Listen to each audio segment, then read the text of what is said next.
Something just happened in women's tennis that the American sports media does not want you to know about, and if you keep scrolling past this without watching every single second, you are going to miss the moment that historians will look back on as the exact turning point when the old guard of the WTA crumbled and a new dynasty was born right before our eyes. We are not talking about a regular match result. We are not talking about a routine upset where a lower-ranked player gets lucky on a given afternoon and then quietly disappears back into obscurity. What we witnessed at Indian Wells was a calculated, systematic, and absolutely ruthless dismantling of the American tennis establishment, and the shockwaves from that single match are still violently rippling through every locker room, every boardroom, and every sponsor meeting happening on the professional tour right now. Alexandra Eala, 20 years old, the pride and the beating heart of the Philippines, walked into one of the most pressure-loaded arenas in all of tennis, stood across the net from Coco Gauff, the reigning American superstar who has been marketed, packaged, and sold to the global public as the undisputed future of the sport, and in the span of 54 minutes, Eala did not just win a tennis match. She broke something inside of Gauff that no ranking point or press conference statement is going to fix anytime soon. The match ended with Gauff retiring, citing what she described as a sensation in her arm that she had never experienced before, and while the American broadcast network scrambled to frame it as a sympathetic medical story, anyone who actually watched those 54 minutes of tennis understood exactly what they were seeing. They were watching a young woman from Southeast Asia suffocate the confidence, dismantle the game plan, and systematically dismantle the mental foundation of the player that a billion-dollar sports media machine spent years telling us was untouchable. But here is the part of this story that has the entire tennis establishment absolutely shaking, because what happened on the court was only the opening chapter.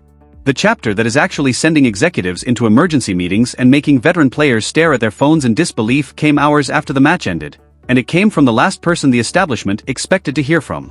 Rafael Nadal, the king of clay, the man with 22 Grand Slam titles to his name, the living embodiment of everything that mental toughness, physical sacrifice, and competitive obsession looks like on a tennis court, took to social media and sent a direct, public, and completely unambiguous message to Alexandra Eala. He told her, and I want you to really feel the weight of every single word here, that he was extremely proud of her and called what she had just accomplished an incredible tournament before finishing with the words that are now echoing through every corner of the tennis world: let us keep dreaming.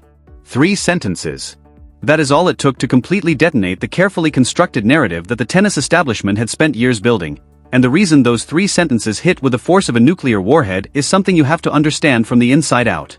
When a young player beats a heavily protected establishment star in this sport, the unwritten rulebook that runs through every locker room says the veteran's close ranks immediately. They call it a fluke. The media starts pulling out statistics about how the established player had been managing a minor issue, or how the conditions were unusual, or how this was just one of those days that happens in a long season. The young player gets frozen out of the inner circle, denied hitting partnerships, given the silent treatment in the player's dining area, and the machine slowly but relentlessly grinds the momentum out from under them until they are quietly back in their assigned lane at the bottom of the hierarchy. That playbook has worked on countless talented young players throughout the history of this tour, and the establishment was absolutely counting on it working again. And then Rafael Nadal picked up his phone. Because Eala is not simply a talented young player who happened to have a brilliant afternoon at Indian Wells. She is a graduate of the Rafael Nadal Academy in Mallorca, one of the most demanding and brutally effective tennis development programs on the planet, and when Nadal publicly stands behind her with that level of language, he is not offering a polite congratulations. He is activating something far more powerful than anything the WTA establishment can counter with. He is invoking the full weight of his legacy, his global standing, and his unmatched credibility as the greatest clay court player who ever lived, and he is placing all of it directly behind this 20-year-old Filipina and daring anyone in the sport to challenge it. The Rafael Nadal Academy is not the kind of place where promising juniors go to refine their technique in comfortable surroundings. It is an environment specifically engineered to create a particular kind of competitor, the kind who does not mentally crumble when a match gets ugly, the kind who absorbs pressure instead of wilting under it, the kind who looks at a difficult moment in a match and treats it not as a crisis but as the exact opportunity they have been training for every single day.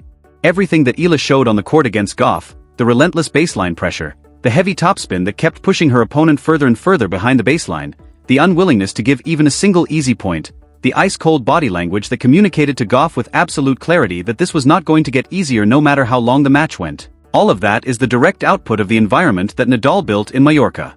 She was not improvising out there. She was executing a philosophy that was drilled into her over years of training on the same red clay courts that produced one of the most relentlessly effective competitors the sport has ever seen. And the veterans watching that match tape right now know exactly what they are looking at. They are looking at a player who has been taught to win the way Nadal won, through attrition, through mental endurance, through the kind of suffocating physical consistency that eventually makes your opponent start making decisions from a place of desperation rather than confidence. Gauff's double faults in those final games were not technical mistakes. They were the product of a player whose internal belief system had been systematically eroded over the course of 54 minutes by someone who simply refused to give her anything comfortable to work with. And now comes the part that no one in the establishment wants to discuss openly, which is the aftermath, because how Alexandra Eala carried herself after that match is arguably more significant than the match itself. It was International Women's Day. She had just forced the retirement of the player the American media has been positioning as the face of the next generation of tennis. She walked to the microphone in front of a predominantly American crowd that had just watched their golden child leave the court in obvious distress, and she delivered a post-match address that left the entire room completely disarmed. She thanked Coco Gauff. She praised her leadership. She called her a role model on and off the court. She smiled with a kind of complete, unhurried, entirely genuine warmth that you simply cannot manufacture under that kind of pressure, and in doing so she achieved something that no aggressive celebration or dramatic on-court gesture could have come close to matching. She made it impossible for the establishment to cast her as the villain. She took away every narrative tool they had available to minimize what she had just done.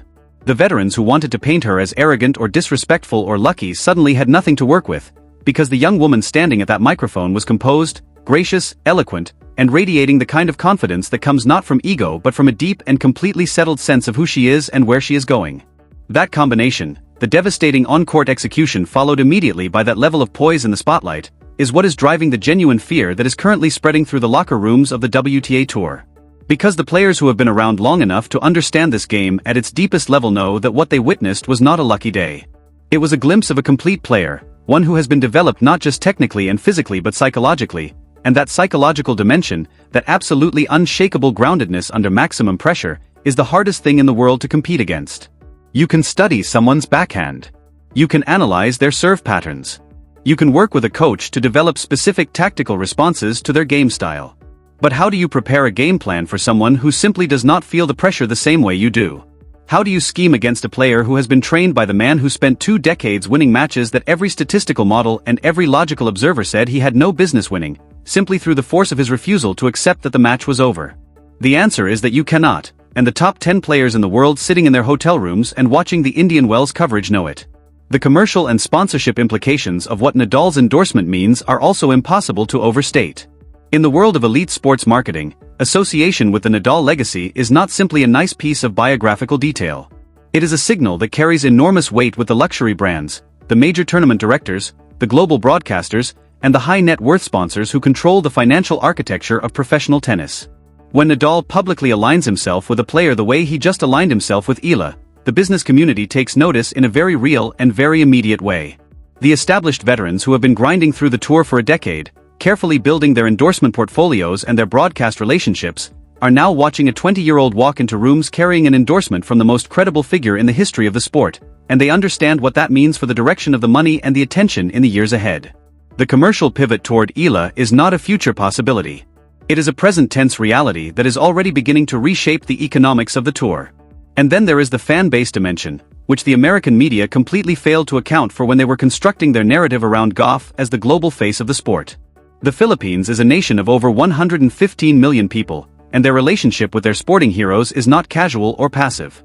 It is fierce, it is deeply personal, and it is extraordinarily loud. When Alexandra Eala competes, she is not simply representing herself or her tennis federation. She is carrying the emotional investment of an entire nation that has been waiting a very long time for one of their own to stand at the center of the global sporting stage and demand to be taken seriously. Combine that with the Rafa Nation, the global community of Nadal supporters that spans every continent and crosses every cultural boundary, and what you have is a support infrastructure that no other player on the WTA Tour can realistically match. The American crowd at Indian Wells was loud, but it was competing against something that operates at a completely different scale, and the executives and tournament directors who run this sport are sophisticated enough to understand that the arithmetic has fundamentally shifted. Now let us talk about what comes next, because the rest of the season is not simply going to be a straightforward procession of matches. The Roland Garros clay court swing is approaching, and you have to understand what it means for Alexandra Eala to walk onto the red clay of Paris carrying the Nadal Academy pedigree. Roland Garros is not just another Grand Slam tournament. It is Nadal's cathedral. It is the place where he won 14 titles and built the most dominant dynasty that any single player has ever established on any single surface in the history of the sport. The French crowd does not simply appreciate Nadal. They revere him in a way that borders on the sacred, and when Eala steps onto Philippe Chatrier carrying the explicit, publicly declared blessing of their king, she is not going to be received as a visiting competitor. She is going to be received as family. The psychological weight that places on every player who has to face her on that surface is something that has no real precedent in modern tennis. You are not just playing a match. You are playing against the emotional history of 14 titles, the ghosts of the greatest clay court performances in the sport's history, and the complete and total support of a crowd that will treat every point she wins as a moment of tribute to the legacy they love most. The players currently seated in the top half of the Roland Garros draw are going to look at those numbers and feel something cold moving through them when they see Eala's name positioned anywhere near theirs. Some of them, if the whispers coming out of the tour are accurate, will quietly manage their schedules in the weeks before Paris in ways that minimize their risk of arriving at the French Open underprepared or carrying any kind of physical question mark that Eala's game could exploit over the course of a long match.